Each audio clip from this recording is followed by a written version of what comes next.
धन की लूट तो हो रही, लेकिन तुम्हें धन दिखे तब ना। नदी बही जा रही लेकिन तुम्हें प्यास लगे तब ना, तो तुम पियो। प्यासे को नदी दिखाई पड़ती, और प्यासे को नदी हजारों मील दूर भी बह रही हो तो भी वो यात्रा करके नदी तक पहुंच जाता है। और गए प्यासे के सामने, घर के सामने से बहती हो गंगा, तो भी दिखाई नहीं पड़ती। ख्याल रखना, तुम्हें वही दिखाई पड़ता है जिसकी तुम खोज कर रहे हो।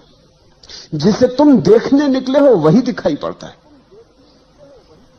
कहते हैं चमार जब रास्ते पर चलते लोगों को देखता है तो उसे सिर्फ लोगों के जूते दिखाई पड़ते, सिर्फ जूते दिखाई पड़ते हैं। जूते ही खोजने चला है, जूतों से हिसाब लगाता रहता है।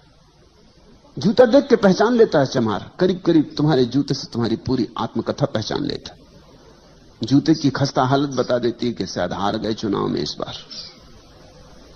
जूते पे चमक, दर्पण जैसी चमक दिखा देती है कि मालूम होता जीत गए। जूते की चमक बता देती है कि जेब गर्म है कि ठंडी। जूते की हालत बता देती है कि बुलाए तुम्हारे साथ मेहनत करे कि गुजर जाने दे। जूते की हालत बता देती है कि भैया गुजर ही जाओ तो अच्छा, कहीं और ही चले जाओ तो अच्छा, यहां ना लौटाना, नहीं तो उधारी करोगे। चम्हार जूते को देखता है। चम्हार जूता देखने को ही बैठा है, उसकी नजर वहां लगी। दर्जी तुम्हारे कपड़े देखता है, दर्जी तुम्हें नहीं देखता, तुम्हारे कपड़े ही दिखाई पड़ते। तुम जो खोजने निकले हो वही तुम्हें दिखाई पड़ता है। इस सत्य को खूब गहराई में पकड़ो। वही रास्ता, वही सड़क, वही बाजार, तुम अलग अलग बार निकले हो और तुम्हें अलग अलग दुकानें वहां दिखाई पड़ी। तुमने कभी सोचा? जीवन के छोटे छोटे तथ्यों पर विचार करो और वहां से बड़े तथ्यों की पकड़ आएगी। जब तुम भूखे होते हो तो भोजनालय और रेस्तरां और होटल यही दिखाई पड़ते। उपवास करके एक दिन जाओ बाजार में और तुम पाओगे अरे इतने रेस्तरां हैं, इतनी होटलें, इतनी दुकानों पर भोजन बिक रहा है, ये तुम्हें कभी ख्याल में ना आया था। तुम भरे पेट निकले थे, ख्याल में आने का कोई कारण न था। फिर एक दिन भरे पेट जाओ, फिर वो दिखाई ना पड़ेंगे।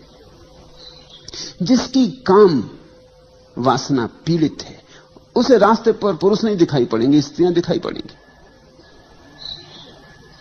उसे पुरुष छूट ही जाएंगे, पुरुषों को वो मद्देनजर कर जाएगा। वो गुजरेंगे जरूर लेकिन उनकी कोई छाप न बनेगी। लेकिन जिसकी काम वासना तृप्त है उसे स्त्री पुरुषों से कोई भेद नहीं पड़ेगा। और जो काम वासना के पार जा चुका है उसे तो यह भी भेद करना मुश्किल हो जाएगा कि कौन स्त्री है कौन पुरुष है। स्त्री पुरुष का भेद तुम तभी तक करते हो जब तक तुम्हारे भीतर तलाश है, तुम्हारे भीतर वासना प्रदीप्त है, नहीं तो कौन चिंता करता है। तुमने ख्याल किया?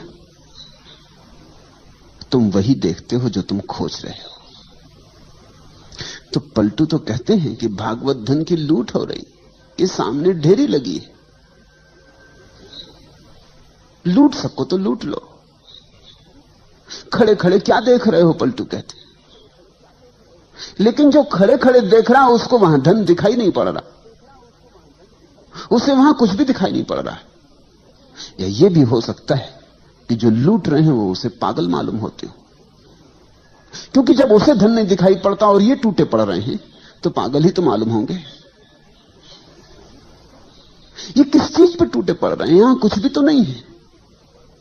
उसे लगेगा ये सब मन की कल्पना के जाल में पड़ गए। ऐसी तो होता है, तुम यहां बैठे हो, जो लोग यहां नहीं है वो तुम्हें पागल समझते हैं, वो पागल समझेंगे ही। वो कहेंगे किस कल्पनाओं में पड़े हो। अरे यथार्थ जगत को देखो, किस सम्मोहन में उलझ गए हो, किसकी बातों में उलझ गए हो। ये सब बातें हैं, इनमें मत उलझ जाना, नहीं तो घर गृहस्थी खराब हो जाएगी। बाल बच्चों को देखो, पत्नी को देखो, परिवार को देखो, अपने कर्तव्य का ध्यान रखो, यथार्थ को देखो।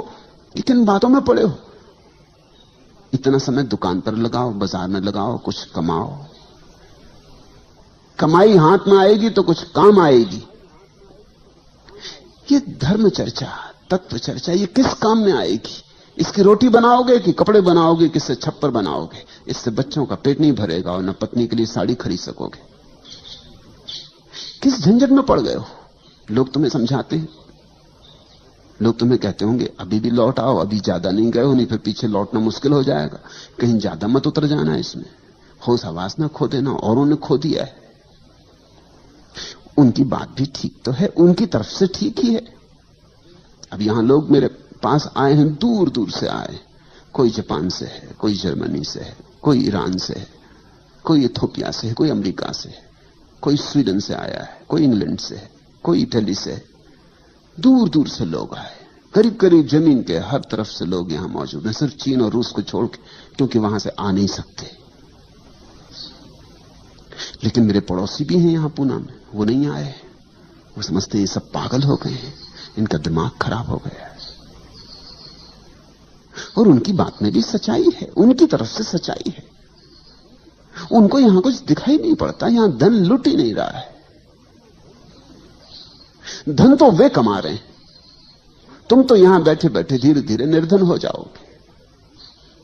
तुम्हें लग रहा है कि तुम धन लूट रहे हो, तो एक बात समझो, धन और धन भी तो देखना पड़ता है।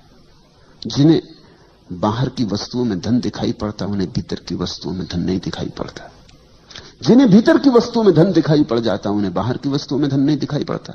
बुद्ध ने अपना राजमहल छोड़ा तो उनके सारथी ने, जब उन्हें छोड़ने गए जंगल में, उसने उनके पैर पकड़ लिए। सारथी ने, बूढ़ा सारथी, बचपन से बुद्ध को रथ पर घुमाया किया है, बचपन से बुद्ध को बढ़ते हुए देखा है, उसका भी बेटे जैसा लगाव है बुद्ध से। उसने बुद्ध के पैर पकड़ लिए और कहा कि ये क्या कर रहे हो, जंगल में कहां जा रहे हो? इस महल को छोड़कर, इस संगमरमरी महल को छोड़कर, उस सुंदर यशोधरा को, तुम्हारी पत्नी को छोड़कर, उस नए नए पैदा हुए बेटे राहुल को छोड़कर, अपने बूढ़े बाप को छोड़कर तुम जा कहां रहे हो? तुम बूढ़े बाप के हाथ की लकड़ी हो, और ये सुंदर महल और ये सारा वैभव जंगल में मिलेगा क्या? तुम मुझसे पूछो, मुझ बूढ़े से पूछो, मैं जंगलों में खूब भटका हूं, वहां कुछ भी नहीं है। और दुनिया तो महलों की तरफ जाना चाहती। तुम्हारा दिमाग ठीक है, तुम महल से छोड़ के जा रहे हो। कौन नहीं जो राजा ना होना चाहे, और तुम राजा होना तुम्हारे हाथ में और छोड़ के जा रहे हो। वो बूढ़ा रोने लगा। उसकी बात भी तो ठीक है, उस बूढ़े को जंगलों में कुछ भी नहीं दिखाई पड़ता, उसे सब महल में दिखाई पड़ता है। गरीब आदमी का धन महल में मालूम होता है। ये तो कभी किसी अमीर को समझ में आता है कि महल में कुछ भी नहीं। ये तो किसी अमीर के अनुभव में बात उतरती कि यहां कुछ भी नहीं, क्योंकि देख लिया, कुछ पाया नहीं। शोरगुल तो बहुत है, सार बिल्कुल नहीं। बुद्ध हंसने लगे। उन्होंने कहा, तू तेरी तरफ से ठीक कहता है, लेकिन मेरी तरफ से वहां कुछ भी नहीं। वहां से मैं देख के आ रहा हूं। तू तो बाहर बाहर था बूढ़े, तू तो सारथी ही था। मैं भीतर रह के आ रहा हूं, वहां कुछ भी नहीं। और जिन्हें तू महल कहता है, सुंदर आलीशान वैभव से भरे संगमरमर के, उन्हें मैं केवल लपटों में जलता हुआ देख रहा हूं। मुझे जल्दी दूर निकल जाने दे, इसके पहले कि वो मुझे भी खाक कर दें, क्योंकि वो बहुतों को खाक कर चुके। मेरे पिता के पिता और उनके पिता और उनके पिता, वो सब वहीं खाक हो गए। मुझे भाग जाने दे, वहां लपटें उठ रही। वो बूढ़ा देखता है महल की तरफ, वहां कोई लपटें नहीं। ये बड़ी दृष्टियों का भेद है। और बुद्ध ने जो कहा था ठीक ही कहा था, क्योंकि जंगल में ही मिला। जो धन था, परम धन था, वो एक दिन बैठकर जंगल में ही मिला। वो 6 साल की अथक खोज के बाद एक दिन निरंजना नदी के तट पर वट वृक्ष की छाया में बैठे हुए वो धन बरसा। तो एक अदृश्य धन है, तभी तक अदृश्य है जब तक तुम्हारी आंखें बाहर से उलझी। उसी दिन दृश्य हो जाएगा जिस दिन तुम्हारी आंखें बाहर से मुक्त हो गई। दृष्टि की क्रांति चाहिए। तुम पूछते हो, पलटू कहते भागवत धन की लूट हो रही, और जो चाहे सो ले। ठीक कहते हैं, 100% ठीक कहते हैं। बस चाहना ही पर्याप्त है लेने के लिए। जो चाहे सो ले, कोई रोक नहीं रहा है। समाधि का धन ऐसा है कि उसे कोई भी रोक नहीं रहा है, तुम्हें कोई बाधा नहीं डाल रहा है। मगर बड़ा मजा है, जिस धन पर बड़ी बाधाएं हैं, जो तुम्हें मिलना एकदम आसान नहीं, उस पर तुम टूटे पड़ रहे हो।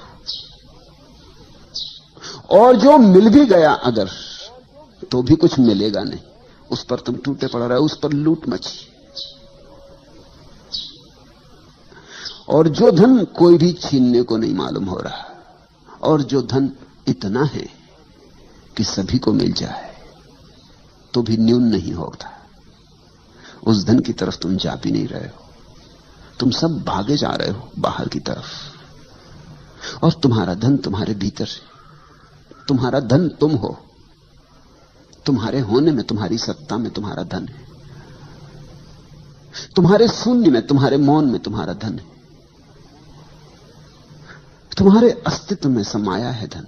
खजाना लेकर तुम आए हो, चाबी भी तुम्हारे पास है, लेकिन इस चाबी को तुम कभी भीतर की तरफ लगाते नहीं, बाहर की तरफ लगाते हो। यही आंखें जो बाहर की तरफ भाग रही, दूर दिशाओं में दौड़ी चली जा रही, यही आंखें लौटकर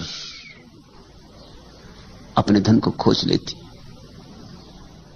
यही हाथ जो और सारे संसार को पकड़ते फिर रहे हैं, इन्हीं हाथों में छिपी ऊर्जा भीतर की तरफ लौट के परम धन को संभाल लेती। लेकिन कोई रोकता नहीं, फिर भी तुम उसके प्यासे नहीं हो। तुम अभी संसार से थके नहीं हो। तुम्हें लगता है यहां शायद हो, आज नहीं मिला कल मिले। जितना मिला है शायद इतने से तृप्ति नहीं हो रही, थोड़ा और ज्यादा मिले तो तृप्ति हो जाए। 10,000 तुम्हारे पास है तो शायद 10 लाख होंगे तो तृप्ति हो जाएगी। 10 लाख होंगे तो मन कहेगा 10 करोड़ हो जाए तो तृप्ति हो जाएगी। और मन के फैलाव का कोई अंत नहीं है। मन आंकड़े बड़े करता चला जाता है। तुम जहां रहोगे वहीं से मन के आंकड़े बाहर और भविष्य की तरफ विस्तीर्ण हो जाएंगे। मन क्षितिज की तरह फैलता चला जाता है। मन कभी भी तुम्हें ऐसा मौका न देगा कि अब आगे नहीं।